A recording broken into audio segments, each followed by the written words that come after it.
qadarka haya oo og waxay noqon doontaa laakiin Soomaalida oo dhan waxaad moodaa inay soo jeesatay oo baraarugtay oo markan haatan ay la soo gaaray xilligii qofka lagu qiimeyn lahaa waxqabadkiisa madaxweynaha hore Xasan Sheekh Maxamuud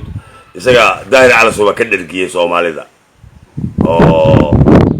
baytii suuday baqtigii Kenyaanka ahaa iyo qaraxa Nairobi ba ka naxaa xamriga ka daranayo waxyaabo kale oo loo saxoolaad iyo ciidamadii la kala diray iyo waxyaabo aad u fara badan baa dadka Soomaalidu haysta eedahaas oo lagu xaqiijiyay faalasay isga gaaladu ma haysta Ilaahay ba haya laakiin Sheekh Shariif oo soo tijaabinay farmaajada oo soo tijaabinay waxa jeclaan labada midkood inuu soo baxo ama Deni saddexaas ma taageersanahay xasan oo xalay Ilaahay ummad Soomaaliyeed ku soo celin inay ku arkaan isagoo naxashkii la sida baqtigiisa waa xilliga gabadh la baliflaa indhahayna ku arkaan xaaladda isagoo taagan oo calanka gacantiisa ku dhatinaya sidii uu yahay kuuli yahay calanka midowga Yurub بروتوكولك الصوماليات مبابيي وحوي كوحير مقاطي ومدو بلاوي وحوي نكاس وحوي نين استايلين وقرك الصوماليات سوى تاقما إذا ما دي وكالة وحكوا الله ودن داير على سوق التحراع